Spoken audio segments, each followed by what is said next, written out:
বাড়ি, family, home town, এই সমস্ত শব্দগুলো খুবই সাধারণ, কিন্তু এগুলো শোনা মাত্র আপনার মনে যে অদ্ভুত রকম অনুভূতিটা নেচে ওঠে, আশা করি সেটাই ভালোবাসা।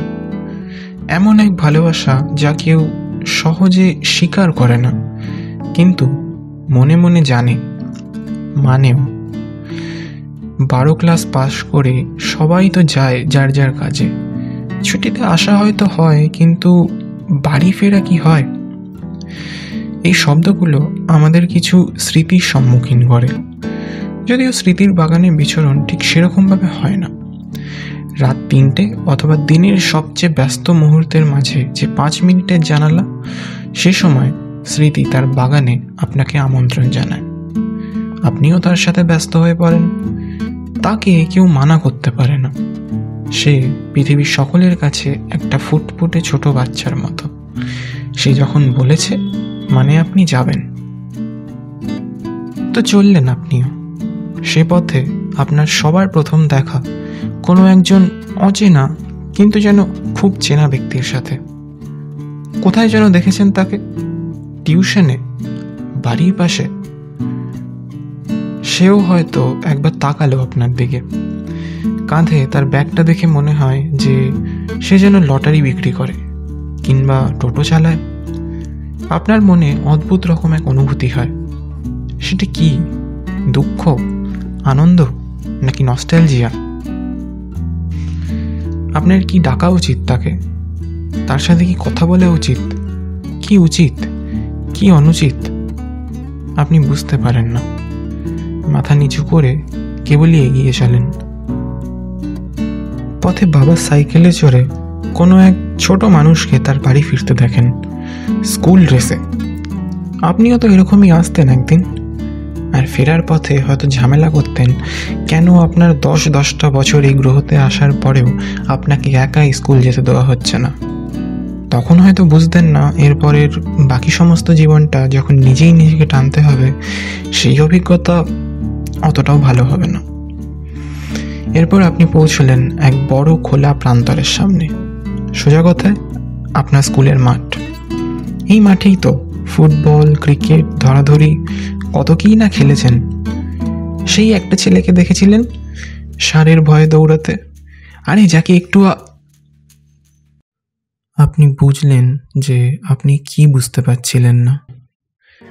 সেদিন সকলেই তাকে নিয়ে হাসাহাসি করছিল, মজা করছিল, কিন্তু আজ বেশ তো আজ এসে সেদিনের মজার পাত্র হয়েছে বলে তার জীবনে খুব একটা কিছু পরিবর্তন তো আসেনি। কিন্তু আপনি তো ভালো কলেজেও পড়লেন, নিজের জীবন নিয়ে চিন্তাভাবনাও করলেন, কিন্তু কেমন আছেন আপনি?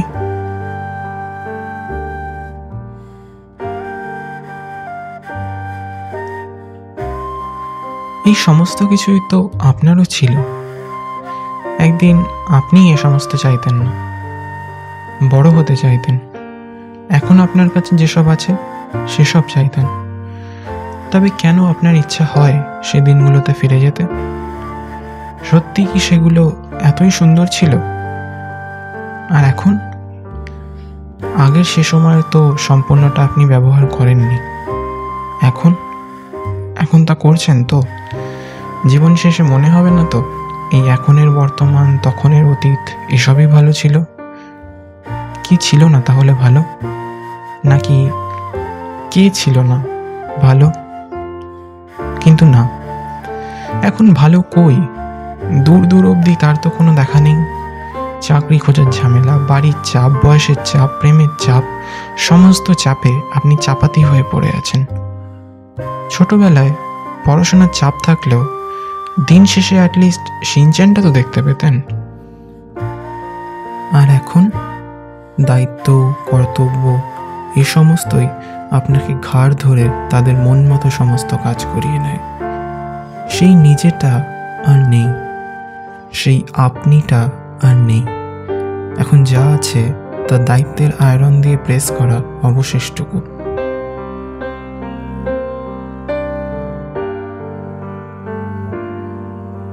সেই 12টা বছরে বহুবার ভবিষ্যতে কি হবে সে কথা ভেবে আপনি আকাশ পাতাল চিন্তায় হারিয়ে গেছেন, কিন্তু সমস্ত মনে হলেও বিষয়টির মাধ্যাকর্ষণ সে সময় বোঝেননি। বোঝা সম্ভবও নয়।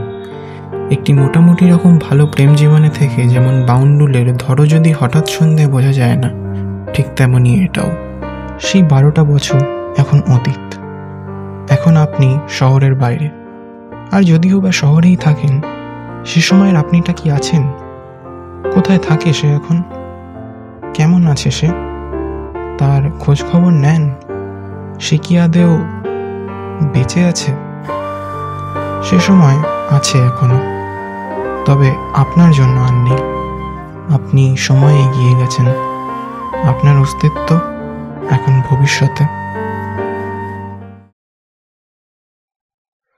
আপনি তাড়াহুড়ো করে বাড়ি থেকে বেরোচ্ছেন। এমন সময় সেই ছেলেটির সাথে আপনার আবার দেখা। অজান্তেই আপনি যেন তাকে দেখে হেসে ফেললেন। সেও হাসল। এরপর নিজে থেকেই কথা বলতে এলো। জানতে পারলেন সে লটারিও বিক্রি করে না, আবার টোটোও চালায় না। নিজের ব্যবসা আছে তার।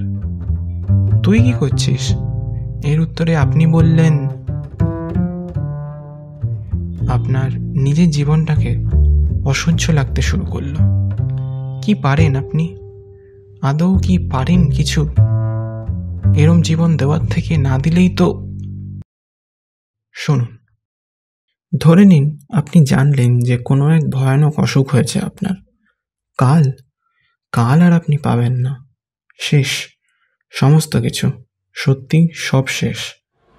এবার একবার এই দিনটার কথা ভাবুন তো। এটা কি সত্যি এতটাই অসহ্য? মাঠে খেলতে থাকা ছেলেগুলো, বাবার সাইকেলে চেপে বাড়ি ফেরা সে ছোট্ট সৈনিক, আপনার সদ্য বানানো বন্ধুর নিজের ব্যবসা দাঁড় করানো, এগুলো কি সত্যি অসহ্য? সময় যাওয়ার কথা হচ্ছিল না? আসলে সত্যিটা হলো সময় যায়নি কোথাওই। আমরা পাল্টে গেছি। আগে ছোট ছোট জিনিসগুলোতে খুশি হতাম, সেগুলোই আজকাল ফালতু মনে করি। আর সত্যি কথা এটাই যে বয়সের ভারে সকলেই চেঞ্জ হয়, চেঞ্জ হতে হয়, কিন্তু এতটা হয়তো না হলেও চলে। আমরা ছেড়ে আসা ওই 12টা বছরকে ফিরে পেতে চাই না। আমরা চাই সেই সহজে খুশি হওয়াটা ফিরে পেতে।